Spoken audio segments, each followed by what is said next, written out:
안녕하세요. 해변야담에 오신 여러분을 환영합니다.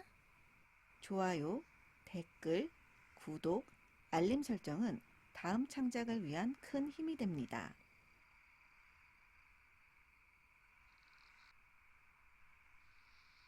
네 번째 장, 담장을 넘어온 그 산에는 끝나지 않을 것만 같던 긴 겨울이 2번 지나고 다시 봄이 찾아왔습니다. 소아가 사람이 된 지도 어느새 1000일이 가까워져 가고 있었습니다.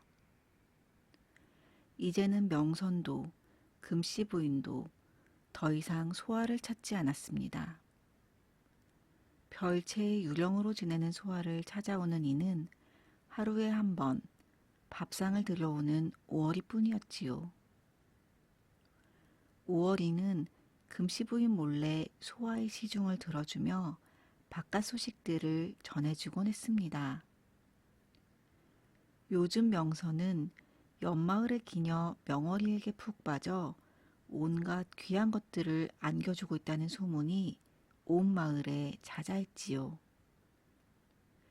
까슬까슬한 보리밥을 한술 뜨는 소아 옆에 앉은 오월이가 구멍난 소아의 치마를 꿰매며 넌지시 말했습니다. 아씨도 참 딱하십니다. 지금이라도 떠나시는 게 어떻겠습니까? 그러나 갈 곳이 없는 소아는 조용히 고개를 저을 뿐이었습니다. 어차피 약속의 기간도 얼마 남지 않았으니까요. 마지막 날이 찾아오는 그 순간까지는 진정한 사랑을 찾기 위해 사람의 세상에 머무를 생각이었습니다. 오월이가 빈 그릇을 챙겨 들고 떠난 후 소아는 동그란 수틀을 꺼내 흰 천을 팽팽하게 끼워 놓고는 얇은 바늘을 집어들었습니다. 요즘 소아는 하루의 대부분을 배틀 앞에 앉아 비단을 짜거나 툇마루에 앉아 담장 아래 피어난 꽃들을 수놓으며 시간을 보내곤 했습니다. 이런, 바늘이 부러졌네. 소아는 두둥강난 바늘을 한쪽에 잘 모아두고 새 바늘을 꺼내기 위해 자리에서 일어섰습니다. 그때 푸른 그림자 하나가 담장을 휙 넘어 마당 안으로 들어왔습니다. 낯선 이의 침입에 놀란 소아가 기둥 뒤로 몸을 숨기고 한쪽 눈만 빼꼼 내밀었습니다. 누군가를 찾듯 두리번거리던 사내는 경계심 가득한 호박색 눈동자를 발견하고는 깜짝 놀라 황급히 고개를 숙였습니다. 낭자, 놀라게 해서 미안합니다. 이곳은 내 오랜 동무의 집인데 어릴 때부터 이렇게 드나들던 것이 버릇이 되어 그만 낭자께 큰 결례를 범하였습니다. 사내는 수묵화로 그린 듯 정갈하고 단정한 외모를 지니고 있었습니다. 자유분방하고 거친 명성과는 정반대의 분위기를 가진 선한 인상의 사내였지요. 저는 이시율이라 합니다. 시율은 차분히 고개를 들어 소아와 눈을 맞추었습니다. 올곧고 맑은 눈을 가진 사내는 자신을 해칠 사람처럼 보이지는 않았습니다. 소아는 잡고 있던 기둥 옆으로 조심스레 걸어 나와 고개를 숙였습니다. 오랜만에 5월이가 아닌 다른 사람과 대화를 하려니 괜스레 심장이 두근거렸습니다. 저는 소아입니다.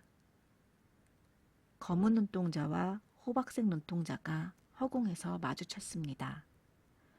어쩐지 낯설지 않은 기묘한 느낌이었습니다.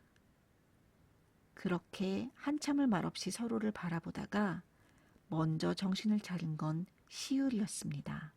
명선이 안에 있습니까? 그 녀석이 별채로 오라고 전가를 보내어 어린 시절에 자주 드나들던 이곳으로 오게 되었습니다.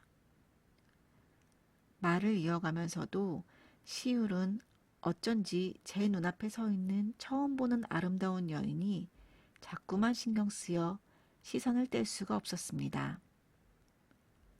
명선도련님을 찾으러 오신 것이었군요. 소아는 이제서야 시울의 갑작스런 월담이 이해가 되었습니다. 소아는 혼자 명선의 공간을 차지하고 있다는 민망함에 괜스레 머리끈을 매만지며 고개를 저었습니다. 죄송하지만 명선도련님은 이곳에 발길을 끊으신 지 꽤 되었습니다. 시울은 알려줘서 고맙다며 고개를 끄덕이다가 조심스럽게 물었습니다. 실례가 되지 않는다면 낭자께서는 명선과 무슨 관계인지 물어도 되겠습니까? 명선과 정식으로 혼례를 올리지 못한 소아는 자신을 무어라 소개해야 할지 몰라 순간 망설였습니다. 혼인을 약조한 사이라지만 계절이 몇 번이나 바뀌는 동안 얼굴 한번 보지 못한 사내를 어찌 정혼자라 할 수 있을까요? 새삼 비참한 자신의 처지를 깨닫자 서글픔이 몰려왔습니다. 소아의 눈시울이 붉어지고 숨기지 못한 서러움이 한 방울 새어나왔습니다. 소아의 눈동자에 맺힌 투명한 눈물을 발견한 시울이 저도 모르게 그녀의 얼굴을 향해 손을 뻗었다가 정신을 차리고 멈추었습니다. 내가 대체 왜 이러는 거지? 초봄에 더위라도 먹은 것인가? 시울은 머리를 데우는 낯선 열기를 더위 탓으로 돌리며 손이 멋대로 나가지 않도록 주먹을 꽉 쥐었습니다. 그리고 물기 어린 호박색 눈동자를 외면하며 고개를 숙였습니다. 제가 낭자를 난처하게 했나 봅니다. 실례가 많았습니다. 시울은 붉어진 얼굴을 커다란 손 아래로 감추며 담장을 넘어 바람처럼 사라졌습니다. 소아는 사라지는 푸른 도포자락을 잡으려는 듯 저도 모르게 손을 내밀었다가 아쉬움 가득한 탄성을 터뜨렸습니다. 결국 놓쳐버린 사내를 떠올리며 소아는 빈 손을 꼭 쥐었습니다. 내가 왜 이러지? 푸른 빛에 홀린 것일까? 소아는 눈앞에서 아른거리는 푸른 빛을 걷어내고자 거세게 고개를 흔들었습니다. 명선이 기생의 품에 쌓여 지낸다는 소식을 들었을 때보다 금시 부인이 괴롭혀 온몸이 상처투성이었을 때보다 자신의 마음이 흔들리는 지금이 훨씬 더 불안했습니다. 이래서는 안 돼. 도련님을 진정으로 사랑하지 않으면 사람이 될 수 없어. 불안에 떨던 소아는 명선의 얼굴을 떠올리다 문득 명선이 동굴 구석으로 던져버렸던 나비놀이개가 생각났습니다. 두 사람을 이어준 약속의 징표, 나비놀이개. 그것만 다시 찾아오면 명선도 예전처럼 자신에게 돌아올 것만 같았습니다. 그날 밤 소아는 담장을 뛰어넘어 밖으로 나왔습니다. 이제는 집안의 그 누구도 자신을 찾지 않지만 밖으로 나갔다고 호되게 혼났던 기억들 때문에 담장 밖을 나서자마자 가슴이 두근거렸습니다. 마을 입구 장승이 지키는 길목을 지나 깊은 숲속으로 들어갈수록 자유롭게 이곳을 뛰어다니던 과거의 기억이 새록새록 떠올라 소아의 발걸음이 점차 빨라졌습니다. 이제 조금만 더 가면 자신이 살던 동굴 입구가 보일 터였습니다. 소아는 거친 숨을 내쉬며 동굴 앞에 섰습니다. 동굴 안이 이렇게 어두웠었나? 칠흑처럼 시커먼 동굴 안이 마치 무시무시한 괴물의 아가리처럼 보였습니다. 사람의 세상에 섞여 사람의 삶을 산 소아는 어느새 사람이 가진 두려움까지 닮아버렸습니다. 산을 호령하던 구미호는 사라지고 어둠 앞에서 머뭇거리는 겁쟁이가 되어버렸지요. 놀이개, 나비 놀이개만 찾고 얼른 나오자. 허나 구미호든 사람이든 사랑을 위해서라면 온몸을 던지던 본질은 변하지 않았습니다. 소아는 주먹을 꽉 쥐고 시커먼 동굴 안으로 발을 들였습니다. 어둠 속으로 들어가는 소화를 호위하듯 달빛이 따스하게 감싸 안았습니다. 소화는 다정한 달빛을 등불 삼아 구석에 쌓인 커다란 돌틈 사이로 손을 쑥 집어넣었습니다. 뾰족하고 거친 돌 표면에 연약한 피부가 긁혀 피가 배어나왔지만 소아는 손을 빼지 않았습니다. 이리저리 돌들 틈으로 팔뚝을 깊숙이 밀어넣은 소아의 손끝에 마침내 딱딱한 것이 닿았습니다. 찾았다. 오랜 시간 바위 틈새에 방치되어 있었던 나비놀이개는 녹슨 부분 하나 없이 고고하게 빛나고 있었습니다. 호호 불어 쌓인 먼지를 날려보낸 소아는 힘들게 되찾은 나비놀이개를 허리춤에 매단 주머니에 집어넣었습니다. 이것만 있으면 모두 제자리로 돌아올 거야. 도련님의 사랑도 흔들리던 내 마음도. 부푼 희망을 안고 기쁨에 빠진 소아의 등 뒤로 매서운 노란 도깨비불 2개가 깜빡거렸습니다. 무시무시하게 일렁이는 도깨비불의 정체는 다름 아닌 굶주린 범의 눈동자였습니다. 소아가 자리를 비운 동안 동굴의 주인이 바뀌어 있었던 것입니다. 굶주린 범은 동굴 밖으로 나가는 소아의 등 뒤를 천천히 따라붙었습니다.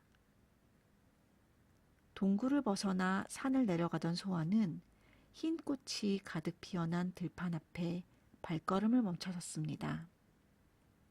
아주 오래전 범에게 쫓기던 자신을 구해준 푸른 옷의 사내 아이와 처음 만났던 바로 그곳이었습니다. 모든 인연이 시작된 들판에 다시 서자 뭉클한 마음이 올라왔습니다. 이곳은 여전하구나. 소아는 하얀 꽃잎들을 손끝으로 부드럽게 쓸며 들판을 가로질렀습니다. 풋풋한 풀내음을 한가득 들이마시던 그때 저 멀리 은은한 달빛 아래 홀로 서 있는 사내가 보였습니다. 흰 꽃들과 어우러지는 단정한 자태, 잃어버린 뭔가를 찾는 듯 그리움에 젖은 눈망울. 그는 담장을 넘어와 소아의 마음을 흔들었던 사내, 시율이었습니다. 외로워 보이는 그의 뒷모습에 소아는 저도 모르게 시율을 향해 손을 뻗었습니다. 시율 도련님? 시율 도련님이 맞으시지요? 소아의 잔상이 머릿속을 떠나지 않아 심란한 마음에 밤 산책을 나왔던 시율이 놀라 고개를 들었습니다. 자신의 마음을 흔들었던 바로 그 여인이 어둠을 몰아내는 눈부신 미소를 지으며 저를 바라보고 있었습니다. 시율은 혹시 꿈인가 싶어 입술을 깨물어 보았습니다. 시율은 알싸한 통증을 곱씹으며 이 상황이 꿈이 아님을 확신했습니다. 낭자, 이 깊은 산속에는 어쩐 일로 오셨습니까? 시율은 걷잡을 수 없이 솟아나는 반가움을 간신히 누르며 살며시 미소 지었습니다. 소하는 자신에게 향하는 다정한 미소를 향해 걸음을 옮겼습니다. 그러나 채 몇 걸음도 떼기 전에 시율의 얼굴에서 웃음기가 사라지고 차갑게 굳어버렸습니다. 도련님, 왜 그러십니까? 극적인 표정 변화에 당황한 소아가 지레 겁을 먹고 멈춰섰습니다. 그러나 시율은 불안해하는 소아를 안심시킬 시간이 없었습니다. 시율은 번개처럼 달려와 소아의 가냘픈 몸을 껴안고 옆으로 굴렀습니다. 너른 품에 안긴 소아의 시야에 흰 꽃이 가득했습니다. 낭자, 죄송합니다. 상황이 다급하여 설명할 시간이 없었습니다. 다급한 상황이라니, 그게 무슨 소리일까요? 그 답은 굶주린 범의 입에서 흘러나왔습니다. 눈앞에서 아깝게 먹이를 놓쳐버린 범이 아쉬운 듯 낮게 으르렁거렸습니다. 놀란 소아가 급하게 상체를 일으키자 입 틈새로 침을 뚝뚝 흘리는 범이 불만스레 앞발로 땅바닥을 파헤치며 매서운 눈으로 두 사람을 노려보고 있었습니다. 낭자, 걱정하지 마세요. 제가 반드시 지켜드리겠습니다. 시울이 소아를 일으켜 세운 뒤 자신의 등 뒤로 숨겼습니다. 숨막히도록 사나운 범의 기세가 쏟아져도 시울은 절대 물러서지 않았습니다. 제가 범을 유인할 테니 그 틈에 도망치십시오. 절대 멈추거나 뒤를 돌아봐서는 안 됩니다. 시울은 크게 숨을 들이마시며 한 발자국 앞으로 나섰습니다. 활도 검도 들고 나오지 않은 맨몸으로 얼마나 버틸 수 있을지는 모르겠지만 소아가 도망갈 시간만큼은 어떻게든 벌어야만 했습니다. 시울은 아쉬운 대로 발치에 떨어진 주먹만한 돌을 주워들고 눈앞의 범을 매섭게 노려보았습니다. 어떡하지? 저러다 시울 도련님이 크게 다치고 말 거야. 그렇다고 내가 힘을 써 구미호라는 사실을 들키기라도 하면 모든 것이 수포로 돌아가고 말 텐데. 자신의 앞을 가로막은 푸른 뒷모습을 바라보는 소아의 속이 까맣게 타들어갔습니다. 이러지도 못하고 저러지도 못하며 소아는 아랫입술만 피가 나도록 깨물었습니다. 낭자, 지금입니다. 시울은 범을 향해 달려들며 크게 소리쳤습니다. 나약한 인간이 먼저 덤벼들 거라곤 생각도 못한 범이 당황한 기색을 보였습니다. 그 틈을 타 소아는 두 눈을 질끈 감고 뒤돌아 뛰기 시작했습니다. 시울은 등 뒤로 멀어지는 작은 발소리를 듣고는 안도하며 나지막이 미소 지었습니다. 허나 맨몸의 사람이 흉포한 범에게 상대가 될 리는 없지요. 아무리 그 범이 아직 어리고 쇠약한 상태라 할지라도 말입니다. 소아가 도망갈 시간을 벌기 위해 요리조리 범의 공격을 피해 다니던 시울은 이내 체력이 바닥나 결국 범의 날카로운 발톱을 피하지 못하고 팔에 깊은 상처를 입고 말았습니다. 비릿한 피냄새를 맡은 범이 더욱 흥분해 시울을 향해 달려들었습니다. 고통에 정신을 잃을 것 같은 상황에서도 시울은 소아의 반대편으로 뛰었습니다. 몇 번의 대치 후 시울은 끝내 중심을 잃고 쓰러지고 말았습니다. 몸에 힘이 들어가지 않는다. 이대로 죽는 것인가? 땅에 쓰러진 시울을 향해 약이 바짝 오른 범이 서서히 다가와 그의 가슴팍에 앞발을 올렸습니다. 먹이에 힘이 빠진 것을 안 범은 서두르지 않았습니다. 오히려 장난감을 가지고 놀듯 시울을 툭툭 건드리며 승리를 만끽했습니다. 시울은 숨이 막히는 고통 속에서 발버둥치며 어떻게든 벗어나려 했으나 날카로운 발톱이 피부를 파고드는 걸 막을 방도가 없었습니다.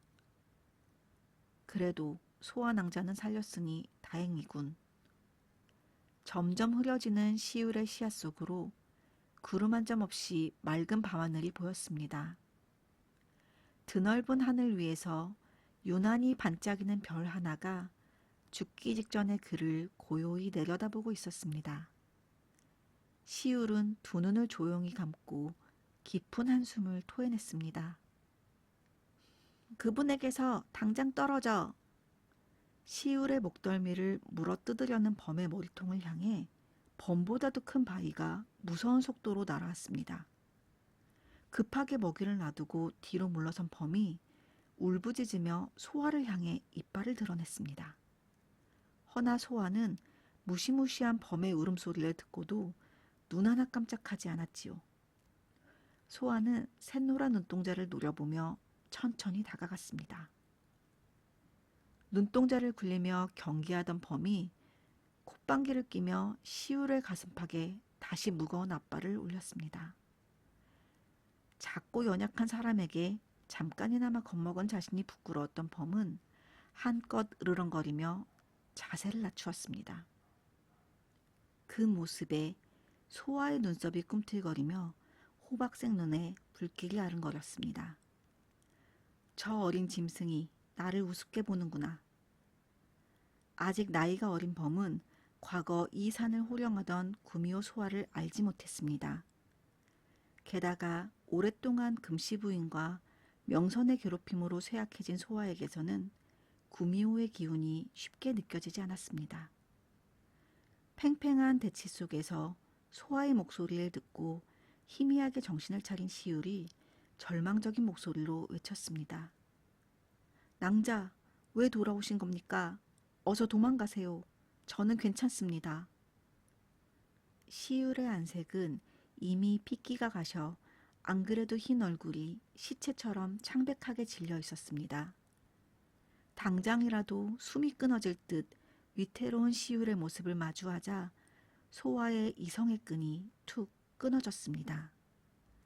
분노한 소아의 동공이 세로로 가늘게 좁아지고 이새로 더운 숨이 흘러나왔습니다.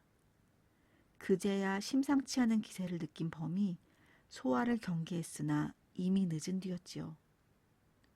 떨어지라고 했지. 바람을 가르며 달려온 소아가 순식간에 범의 목덜미를 움켜쥐더니 그대로 단단한 흙바닥에 매다 꽂아버렸습니다. 압도적인 힘에 짓눌려 땅에 처박힌 범이 겁에 질려 동그란 눈으로 소아를 바라보았습니다. 본능적으로 이길 수 없음을 느낀 범이 꼬리를 내리고 숲속으로 도망쳐버렸습니다. 허둥지둥 사라지는 범을 소아는 굳이 쫓지 않았습니다. 지금 그녀에게 중요한 것은 시울의 상태를 확인하는 것이었으니까요. 도련님, 괜찮으신가요? 소아가 다급히 뒤를 돌아본 순간 놀란 시울 역시 동그랗게 커진 눈으로 자신을 바라보고 있었습니다. 흔들리는 검은 눈동자와 마주치는 순간 소아는 깨닫고 말았습니다. 지금 자신의 모습은 결코 사람이라 볼 수 없다는 걸 말이지요. 소아는 차마 시울에게 다가가지도 못하고 그저 두 눈의 눈물을 그렁그렁 매달고는 가늘게 떨고 있었습니다. 정체를 들켰다는 공포에 휩싸인 소아가 뒤로 주춤주춤 물러섰습니다. 겁에 질려 도망치려는 그 모습에서 시울은 아주 오래전 이 들판에서 만났던 하얀 새끼 여우를 떠올렸습니다. 간절히 바랐으나 결국에는 끝내 놓치고 말았던 작은 여우. 시울은 멀어지는 소아의 옷자락을 향해 온 힘을 다해 손을 뻗었습니다. 안 돼, 나를 두고 가지 마. 끊어질 듯 가냘픈 한마디를 겨우 내뱉은 시울이 그대로 정신을 잃고 말았습니다. 옷자락 끝을 쥔 그의 하얀 손가락이 툭 건드리면 떨어질 듯 위태롭게 매달려 있었습니다. 그 모습에 심장이 덜컥 내려앉은 소아가 기절한 시울의 목덜미에 가만히 손가락을 갖다 대었습니다. 조금의 시간이 흐른 뒤 손끝으로 전해지는 규칙적인 심장박동에 그제서야 안심한 소아가 시울의 곁에 힘없이 주저앉았습니다. 이제 어떻게 해야 하지? 소아는 깊은 고민에 빠졌습니다. 위험한 짐승들이 가득한 깊은 산속에 시울을 홀로 두고 갈 수는 없는 노릇이었습니다. 그렇다고 시울을 제 처소로 데려가자니 깨어난 후 자신에게 향할 반응이 너무나도 두려웠습니다. 짧은 고민 후 소아는 조심스레 시울을 품에 안고 자리에서 일어났습니다. 소아는 시울을 안은 채 서둘러 가파른 산길을 내려가 별채로 향했습니다. 깊은 밤중에도 오어리가 마루에 홀로 앉아 바느질을 하며 소아를 기다리고 있었습니다. 오어리는 소아를 반갑게 맞이하다가 정신을 잃은 창백한 시울을 발견하고는 깜짝 놀라 달려왔습니다. 아이고 아씨, 이게 대체 무슨 일이래요? 오어리는 자신보다 커다란 정체 모를 사내를 사뿐히 품에 안고 나타난 소아를 보며 놀라다가 이내 그 사내의 팔에서 피가 줄줄 흐르는 걸 발견하고는 다른 생각을 할 틈도 없이 기절할 듯 펄쩍 뛰었습니다. 진짜 무슨 일이래요? 아씨는 괜찮으셔요? 오월아, 일단 이분을 눕히고 얘기해 줄게. 오월이가 황급히 방문을 열고 이불을 펴자 소아는 시유를 그 위에 조심스레 눕혔습니다. 당황스러운 상황에서도 두 사람의 손발은 척척 맞았습니다.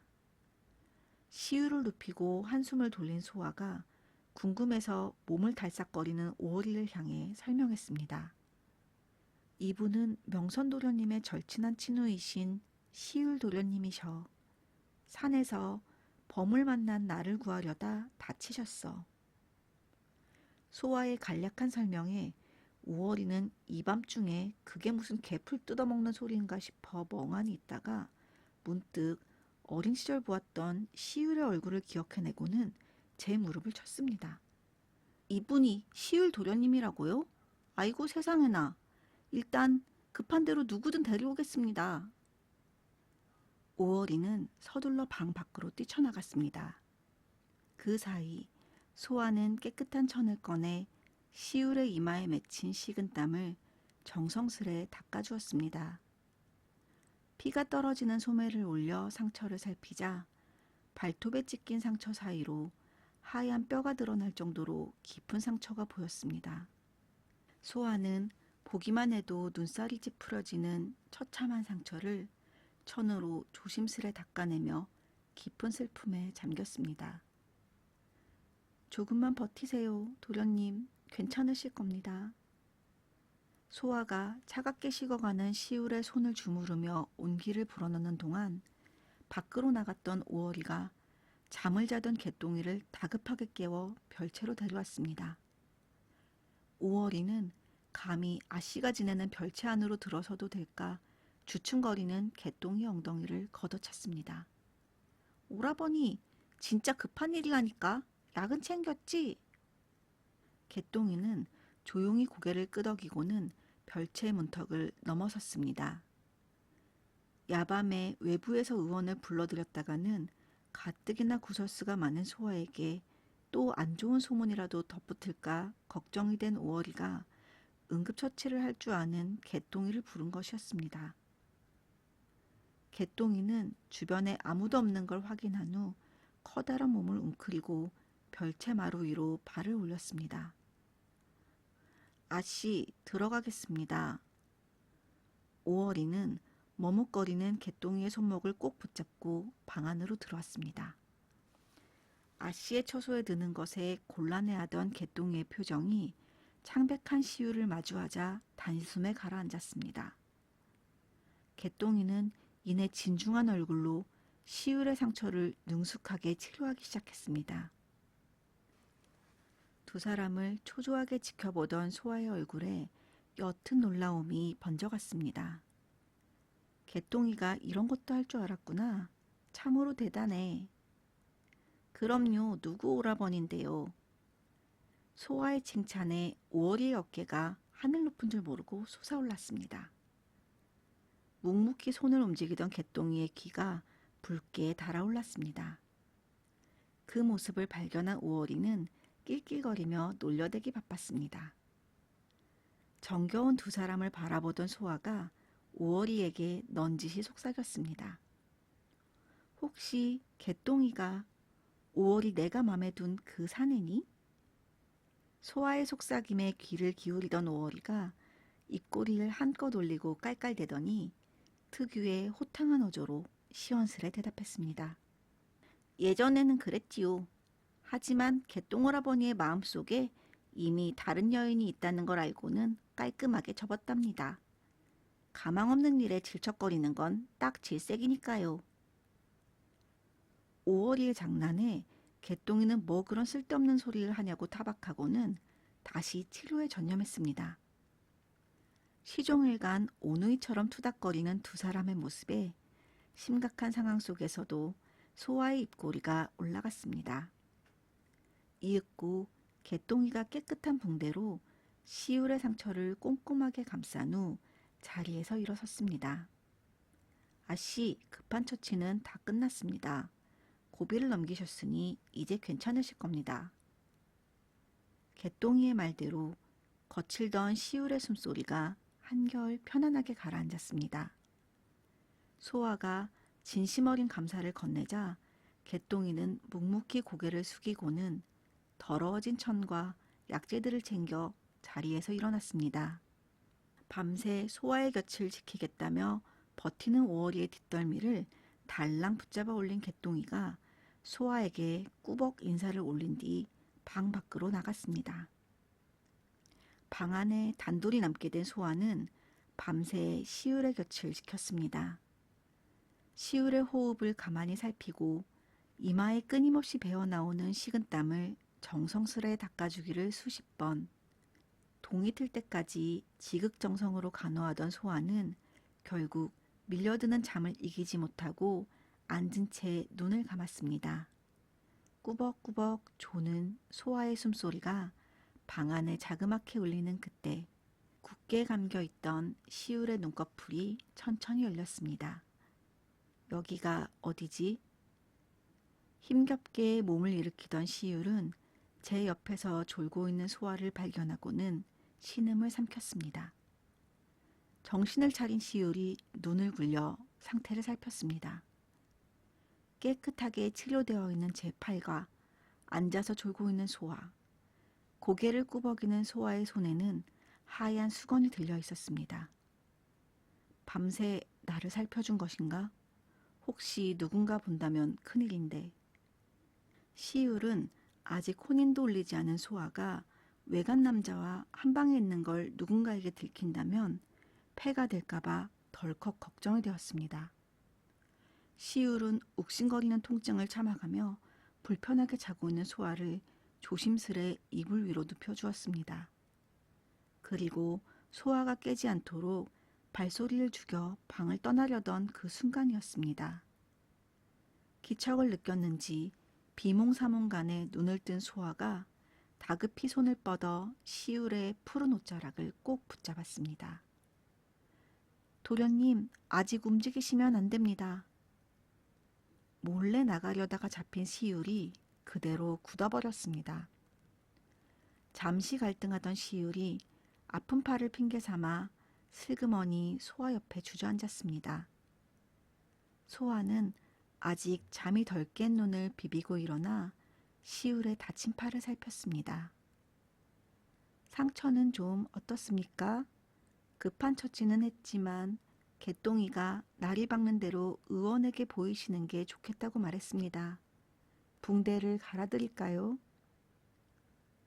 자신을 진심으로 걱정해주는 소아의 다정한 손길에 긴장한 시울의 몸이 뻣뻣하게 굳어버렸습니다. 시울은 손을 들어 붉게 달아오른 얼굴을 감추며 간신히 입을 열었습니다. 괜찮습니다, 낭자. 걱정해 주신 덕에 진정 아무렇지도 않습니다. 상처를 살피던 소아가 무심코 고개를 들어 올렸습니다. 두 사람 사이는 서로의 숨결이 닿을 만큼 가까웠습니다. 당황한 소아는 시울의 팔을 놓을 생각도 못하고 그대로 굳어버렸지요. 붉어진 얼굴로 서로를 마주보는 두 사람 사이에 풋풋하고 어색한 침묵이 감돌았습니다. 찰나의 침묵 끝에 소아가 조심스럽게 먼저 말문을 열었습니다. 저 도련님, 아까 전에 들판에서 보셨던 것을 비밀로 해주실 수 있으십니까? 소아의 목소리가 가늘게 떨렸습니다. 잔뜩 긴장한 채 자신의 눈치를 살피는 소아를 바라보던 시울이 한치의 망설임도 없이 고개를 끄덕였습니다. 제 목숨을 걸고 약조드리겠습니다. 절대로 낭자의 비밀을 함부로 발설할 일은 없을 겁니다. 시울이 제 목숨을 걸고 단단히 약조하자 그제야 소아의 얼굴에 서려있던 걱정이 눈 녹듯 가라앉았습니다. 시울은 들판에서 목격한 소아의 정체가 궁금했으나 애써 질문을 삼켰습니다. 그저 소아와 자신의 사이가 조금 더 가까워진다면 언젠가 스스로 말해줄 날이 오리라 믿을 뿐이었지요. 더 가까워지면 이라니 내가 단단히 미쳤군. 시울은 제 머릿속을 스친 생각에 자괴감이 들어 입술을 깨물었습니다. 명선의 여인일지도 모르는 소아에 대해 더 알고 싶고 그녀의 모든 것이 궁금한 이 낯선 감정들이 자꾸만 걷잡을 수 없이 피어올라 정신을 차리기가 힘들었습니다. 정신 차리자. 그래선 안 돼. 감정을 억누르다가 시울은 저도 모르게 다친 팔에 힘을 주었습니다. 그 탓에 통증이 올라와 시울의 미간이 찌푸려졌습니다. 그 작은 변화를 감지한 소아가 놀라서 시울을 살폈습니다. 도련님, 어디가 더 아프십니까? 괜찮으셔요? 시울은 욱신거리는 고통 속에서도 소아를 안심시키려 애써 웃어 보였습니다. 허나 그의 이마에는 식은땀이 배어나오고 있었지요. 소아는 자연스럽게 들고 있던 하얀 수건으로 시울의 이마를 조심스레 닦아주었습니다. 이윽고 소아의 시선이 하얀 붕대 위로 붉게 피가 배어나오는 상처 부위로 향했습니다. 제가 아니었다면 도련님께서 다치시는 일은 없었을 터인데 이렇게 된 건 전부 제 탓입니다. 송구합니다. 눈물을 글썽이며 슬퍼하는 소아의 모습을 가만히 내려다보던 시울의 눈가에 부드러운 미소가 번졌습니다. 참으로 다정하고 아름다운 여인이었습니다. 시울은 손가락으로 소아의 눈물을 훔치며 정중하게 감사를 전했습니다. 낭자 탓이 아닙니다. 낭자께서는 오히려 제 목숨을 구해주었지요. 낭자가 아니었다면 저는 그 들판에서 범에게 명을 다했을 겁니다. 진심으로 고맙습니다. 시울의 정중한 태도에 소아의 두 눈이 동그랗게 커졌습니다. 사람이 아닌 괴물의 모습을 보고도 고맙다 말하는 시울을 어떻게 대해야 할지 몰라 망설이던 소아가 고개를 숙여 얼굴을 감추었습니다. 그렇게 말씀하시니 부끄럽습니다. 그저 해야 할 일을 했을 뿐인걸요. 시울은 부끄러움에 고개를 숙인 소아의 뺨위로 흘러내린 머리카락을 가만히 넘겨주었습니다. 그 다정한 손길에 소아가 고개를 든 순간 두 사람의 눈이 허공에서 맞물렸습니다. 찰나의 순간 시간이 멈춘 듯 두 사람은 숨쉬는 것조차 잊은 채 서로의 눈동자만을 하염없이 바라보았습니다. 툭. 소아의 손에서 하얀 수건이 바닥으로 떨어졌습니다. 그 소리에 번뜩 정신을 차린 소아가 허둥거리며 바닥을 바라보았습니다. 시울이 떨어진 수건을 주우려 먼저 손을 뻗었고 뒤늦게 수건을 잡으려던 소아의 손이 시울의 손등이로 겹쳐지듯 포개어졌습니다. 시울의 시선이 소아의 손에 고정되었습니다. 소아의 손에는 금씨 부인과 명선의 곁에서 겪어야 했던 모진 고생의 흔적이 고스란히 남아 있었습니다.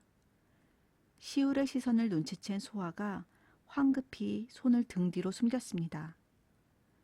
보시기에 많이 흉하지요? 부끄러움에 소아의 하얀 볼이 붉게 달아올랐습니다. 등 뒤에서 초조하게 꼼지락거리는 소아의 손에는 차가운 시냇물에 빨래를 하고 밤새 거친 비단을 짜느라 생긴 흉터들이 가득했습니다. 손이 거칠다며 명선에게 차갑게 소박맞았던 기억은 여전히 소아의 마음 깊은 곳에 지워지지 않는 상처로 남아 있었지요. 소아는 실망할 시울의 시선을 마주할 자신이 없어 고개를 숙였습니다. 그러나 시울의 입술 사이에서 흘러나온 말은 소아의 예상과 전혀 달랐습니다. 낭자가 열심히 살아왔다는 흔적인 것을요. 흉하지 않습니다. 시울은 주워 올린 수건을 다정하게 내밀었습니다. 진심이 느껴지는 그의 말에 눈물이 그렁그렁 맺힌 소아가 숨겨두었던 손을 빼내 수건 끝자락을 겨우 쥐었습니다. 고맙습니다. 푸르스름한 새벽빛으로 물드는 방 안. 마주보는 두 사람 사이로 더 이상 억누를 수 없는 감정이 맺히고 있었습니다. 두 사람 다 애써 외면하며 아무것도 모르는 척 숨기고 있었으나 그것은 이미 터지기 직전의 꽃봉오리였습니다. 이제 숨겨진 감정과 엇갈린 인연에 대한 진실을 마주하고 풀어내야 할 시간이 다가오고 있었습니다.